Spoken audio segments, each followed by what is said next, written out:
Hey, Drew here with Plot First, and I had a lot of theories about how things were going to go down in this week's episode of Your Honor, episode 6 or part 6.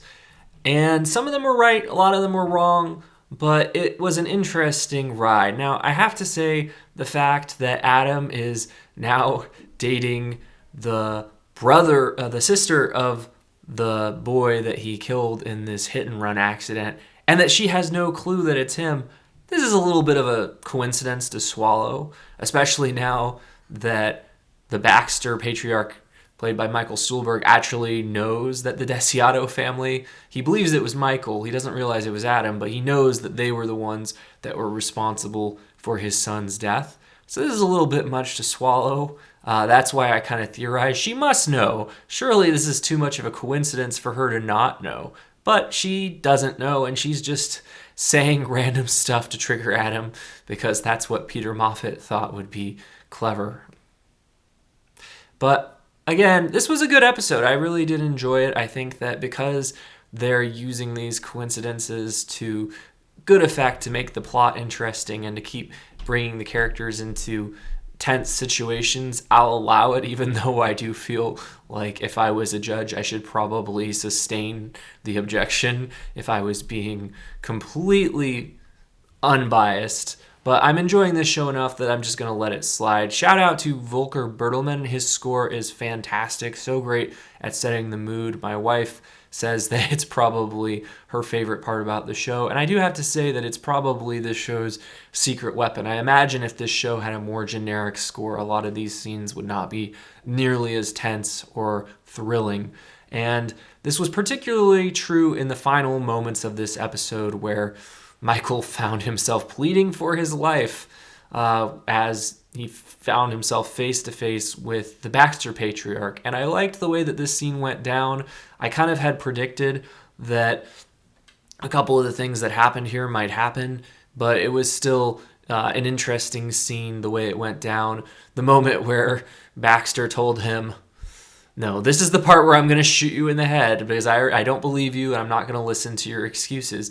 And at this point, it's interesting because Michael is basically going to throw his honor to the curb to get Carlo Baxter off, despite the fact that at this point, the only thing that's really at stake is his own life. It seems pretty clear that Adam might be safe if, the Baxter family has Michael killed. But at this point, he did this just to save himself. And it's interesting because he can't trust them not to kill him once he gets Carlo off. There's no real reason to think that they wouldn't just off him after the fact. So, he's only playing for time, but, I guess it's this desperation to not die in this situation, which is somewhat understandable, but still, not exactly a particularly noble action on his part.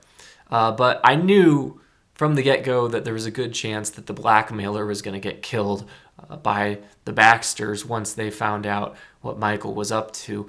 I was kind of wondering if Michael wasn't planning to kill the blackmailers. I'm sure many of you were this episode. And I think they did a pretty good job setting up this character because I think that, obviously he's not a very sympathetic character. He's a blackmailer and he's an obstacle in Michael's path. But they started off this episode with Michael, manipulating Amy Landecker as police detective to find out the 4 individuals who might be blackmailing him. And we see him having this conversation with the blackmailer's father. And while, this conversation at first seemed kind of pointless, it sort of seemed like they were stalling for time this episode. Then it became clear that they were kind of setting up that this person, even though he's a blackmailer, he is this human being with a father who, even though he might find him troublesome, still cares about him and will be saddened if he realizes that he's dead. And we got to see a lot of great acting from Bryan Cranston in this episode, whether it was bearing his heart to this stranger and telling him that he has these secrets that he can't confess to anyone, or him considering what he's going to do in this situation and how far he's already gone to protect Adam. And this conversation with this other person who basically says you do what you have to for your children.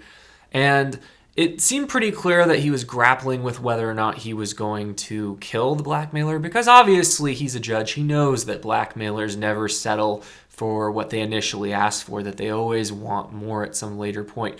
But his eventual plan to finance this boat for the person so that he can, simultaneously be blackmailing him but not asking for more, that was a pretty clever plan.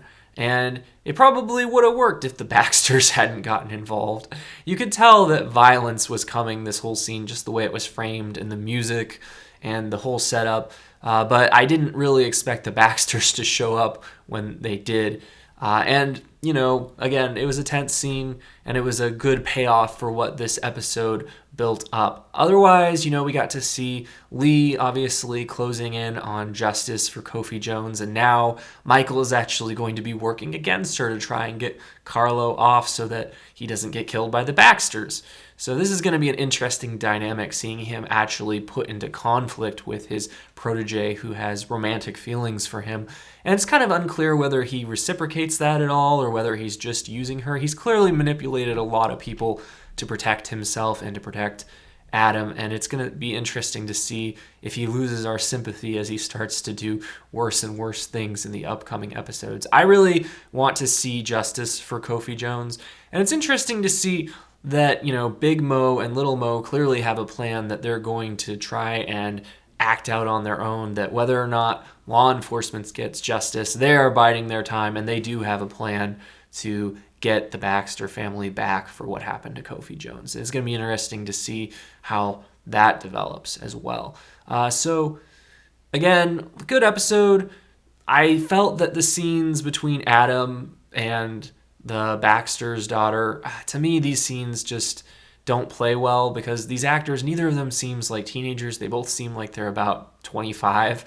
I really don't see, the actress playing the Baxter girl, she looks very similar in age to the actress playing Adam's teacher. So to me, it's a little bit off-putting to have these actors that look like they should at least be in college playing high schoolers, supposedly. It just doesn't really make a whole lot of sense.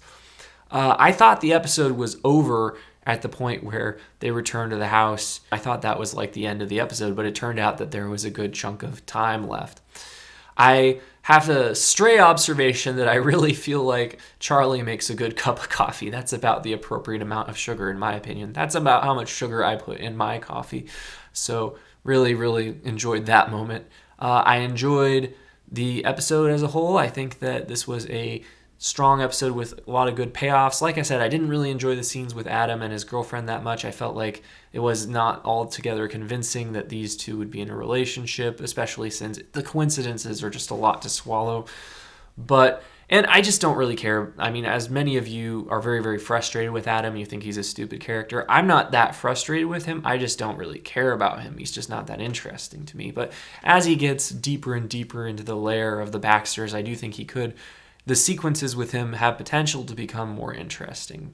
But we'll see where this goes. So those are just my thoughts for what they're worth. Let me know what you thought in the comments.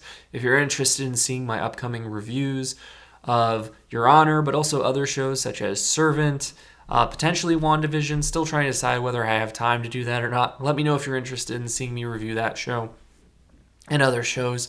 Please consider subscribing so you can see those reviews as I put them out.